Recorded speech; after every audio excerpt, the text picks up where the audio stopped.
My boss demands we do things the Red Lobster way, and it backfires brutally.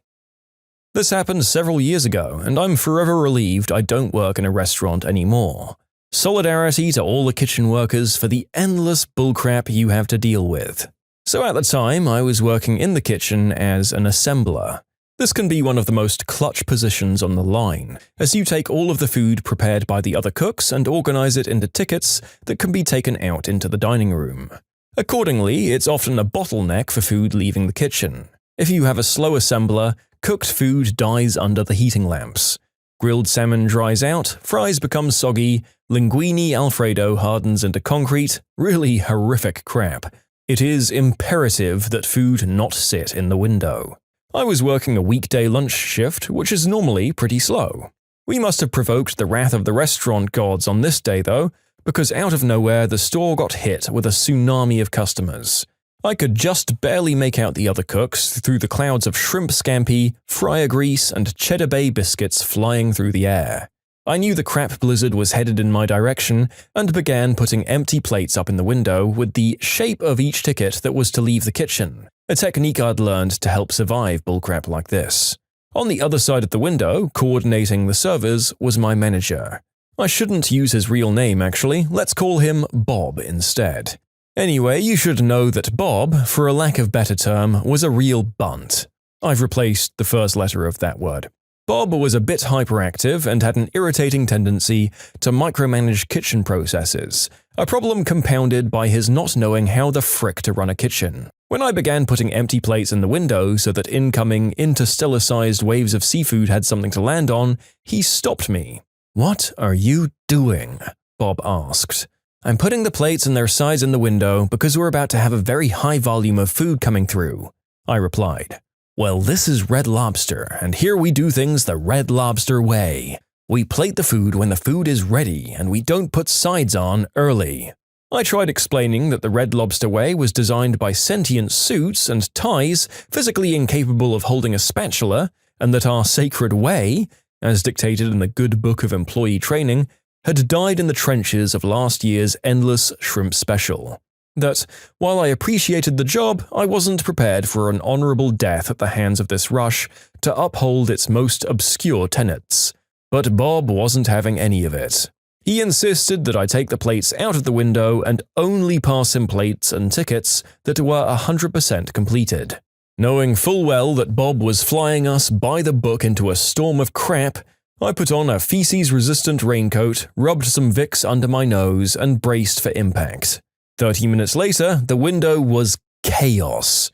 Finished food was left dying in the wings of the window, while I, swiftly enough to avoid reprimand but with the fatalistic mechanical motion of a flood pump removing water at a fraction of the rate at which it's arriving, plated up one finished ticket at a time. Bob was equal parts confused and furious, like a toddler whose toy was suddenly taken away. "What's this food waiting on?" he cried, gesturing towards a shriveled-up steak and its associated sides. "Well, that order is waiting on some fried shrimp, and I need to wait for the ticket to be complete before I plate it up." "Why is the ticket missing fried shrimp?" "Unfortunately, I'm not manning the fryers, sir, so I don't know." This continued for the better part of an hour. It seemed like every ticket was missing one little thing that kept it from leaving the kitchen. After the rush had passed and I was dumping its precipitated liquid crap from my galoshes, Bob approached me with the twitchy, nervous energy of a tweaking boxer.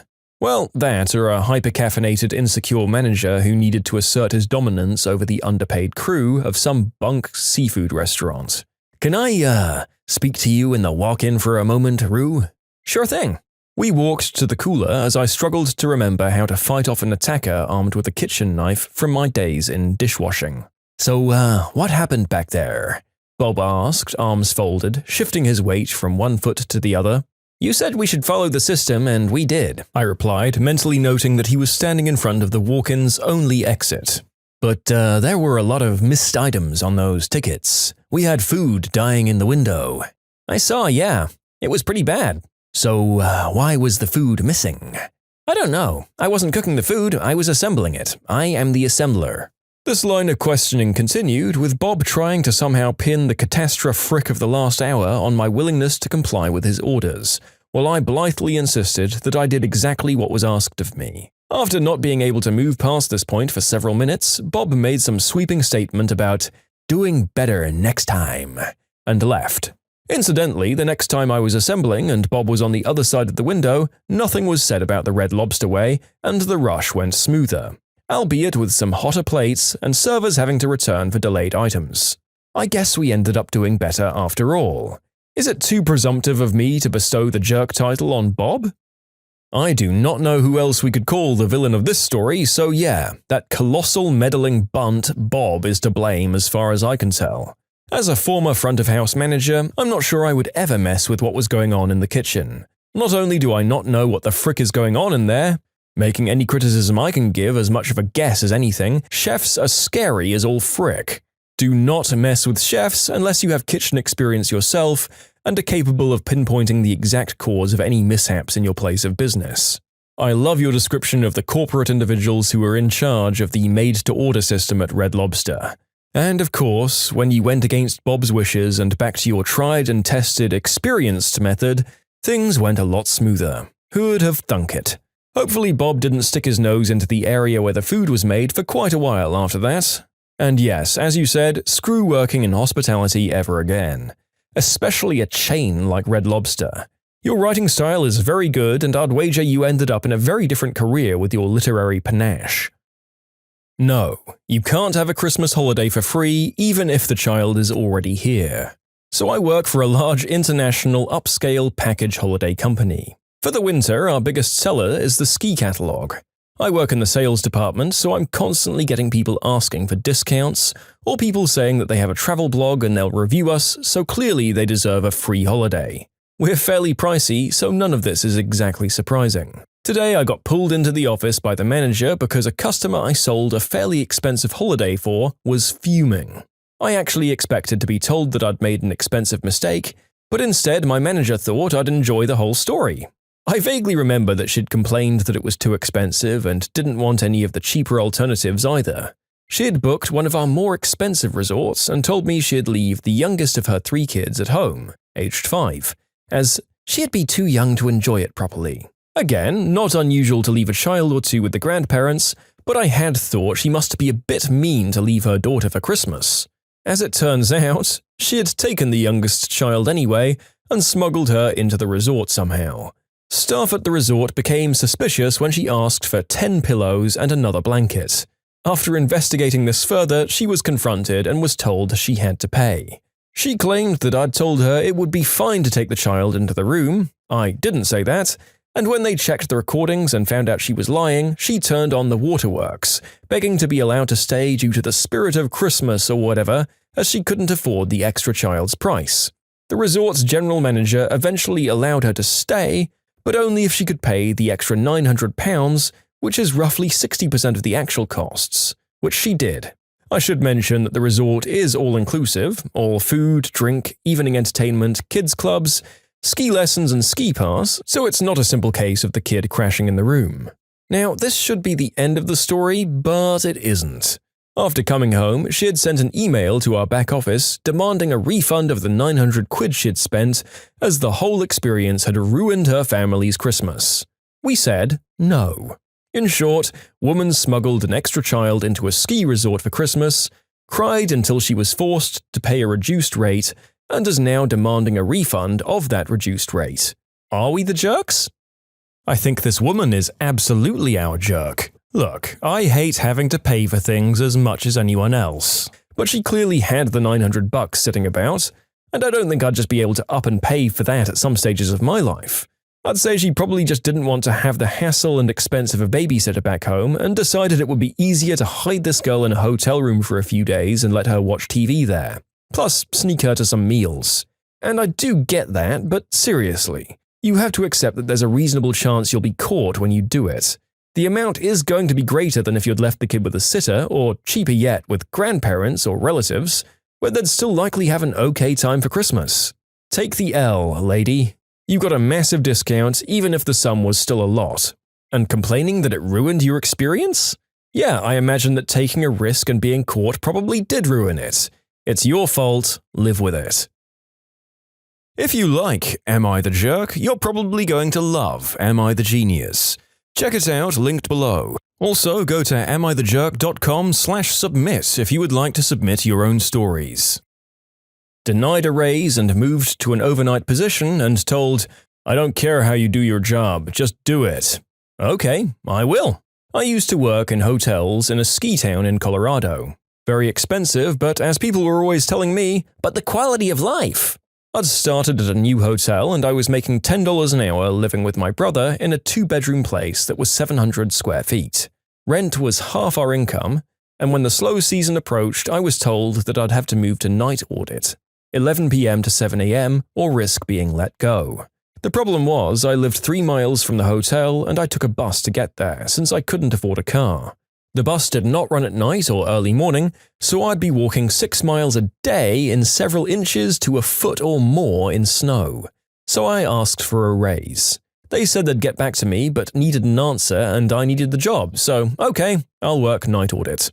I start the next week as an auditor, and while I'm being trained, I learn that I'm also losing a day. The other auditor works 3 days and I'll be working 4, not 5. That's $320 a month hit to my income before taxes. So I'll need to be making $12.50 an hour to keep making the same thing with the cut hours. But I decide I'm going to ask for 14. I complete training and meet with the GM. He asks how I'm liking it and I start off with my concerns. I tell him I wasn't told I'd lose a day, and with having to walk 6 miles a day in the snow, I was going to need a raise to $14 an hour. He let out an audible sigh and told me he could easily hire someone for this position for $10 an hour and to take it or leave it. I knew it would be very hard to find a job in the winter when everything closed up, so I stayed. As I walked out of his office, he says, "I don't care how you do your job, just do it." Okay, I will. You see, this job was easy. It was 7 hours of me doing absolutely nothing and 1 hour of actual work, which gave me plenty of time to find shortcuts. The software we used allowed us to import scripts that you downloaded from the developer's site. One such script was a way to make my job literally 1 click. The problem was it was $500 a year license for it. Obviously, I couldn't propose to my GM a way to eliminate my job, but there was a free trial going on every script for 7 days. I remember at the time you got around paywalls on news websites by going into the web console and simply removing the paywall from the source code. I decided to see if this was something I could do with the script. And you know what? I downloaded it and opened the script in a text editor, and the only thing making this script a trial was a line that said, "License expire," and had the date set to 7 days out from when I'd downloaded it. I changed the computer's date to 8 days from now and tried to run the script in our software, and got a notification that said the free trial had ended. So I changed it back and set the expiration date to 2050. This took my manual job of 1 hour and made it 3 to 5 minutes. All I had to do was specify a date range, and it checked off what reports I wanted done and printed, and then I'd click Start. That was it. I always manually reviewed everything just in case. But that wasn't all I had to do during my shift. We had a kitchen where we made breakfast and dinner for the guests. Evening shift got free dinner and morning shift got free breakfast. I didn't get anything. They eventually decided to have the auditors set up breakfast so the kitchen crew didn't have to come in as early. I asked if we got free breakfast because of this and was told no, despite setting up everything to make their job easier. I should also note that we had to clean any dishes left from dinner that the kitchen didn't get to, despite not even getting any dinner. But I had the kitchen all to myself for 6 hours, so I started making myself dinner around 1 a.m. Whatever I wanted. The only limits were the ingredients in the kitchen, and since I was responsible for dishes from other shifts, I never left any evidence behind. I no longer had to buy food to bring to work. I later realized that I could put dirty dishes back in the return bin since it was covered, and the breakfast crew never checked to see if any dirty dishes were in it, and the very few times they did check, they assumed dinner forgot to check before leaving. I always cleaned up the dishes I used making food for myself out of a sense of fairness, though. So now my job no longer required me to do dishes, I got free food, and all I had to do was remember the date and click a button to do my actual job. What am I going to do with all this time? I watched so many shows, I played online games on my laptop, I started learning Spanish. The GM did say he didn't care how I did my job, just to do it, and so I did. I did eventually decide to move away for a much better job far away, and I had to give up the comfy life. I trained my replacement the way I was doing things, including the script, and I didn't teach them about the manual way. Before I left though, I decided to change the trial date to 1 week out. 2 days after my last day, the front desk manager texts me and tells me that the other auditor was just fired for making racist remarks to a guest, and that guest recorded him, so he was fired once the GM got in. He asked if I could come back until they got someone else, and said they'd pay me $15 an hour. Unfortunately, I was leaving in 2 days, so there was no way. I got a call from the GM at about 5 AM the day of the expiration, and he asked about this free trial thing, and why wasn't the new guy trained how to do the audit properly. The new guy, of course, was working 7 days a week at this point, since no one else knew the audit except the new guy and, of course, me. I reminded him that he told me he didn't care how I did my job, just to do it. So I'd done exactly that. I could tell he wanted to yell, but he held back. He then demanded I come back and fix it, or he'll have to take legal action. I told him I was already at my new place 2,000 miles away, but I'd happily do it for airfare, a free room, and free meals while I'm there, and $10,000. That was when he lost it and I hung up. He texted me after saying he was contacting the lawyers and that I screwed up and prepare to face the consequences. That was 5 years ago, and I haven't heard anything from him since. I did eventually go back to that town a few months ago to see my mum, and I ran into the front desk manager from that place, who was a really nice guy. He told me the GM was caught banging the head housekeeper in his office by his wife one day. His wife later divorced him. The 19-year-old girl working the front desk in the mornings later filed harassment charges against him, and he resigned after that. Then the auditing general manager quit. The general manager who'd caused all of this crap was also a coach for a baseball team and hit a kid with a metal bat, breaking his arm, and then got his crap rocked by the dad. Not sure what happened to him after that. The front desk manager now runs the place as GM, and he's made sure that he, the auditing general manager, and the front desk manager are all trained to do the audit. Am I the jerk for taking the place for a ride for so long? Yeah, I mean, what could he actually take you to court over?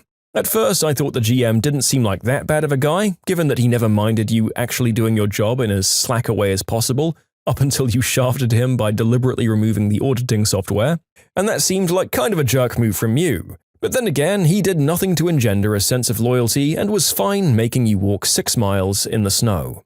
As a metric system guy, I had to work out the distance involved there, and no job that I've ever worked at required me to walk 10 kilometers a day to get in. I don't know if that would have ever been worth it for me, no matter how many free meals and easy hours I got.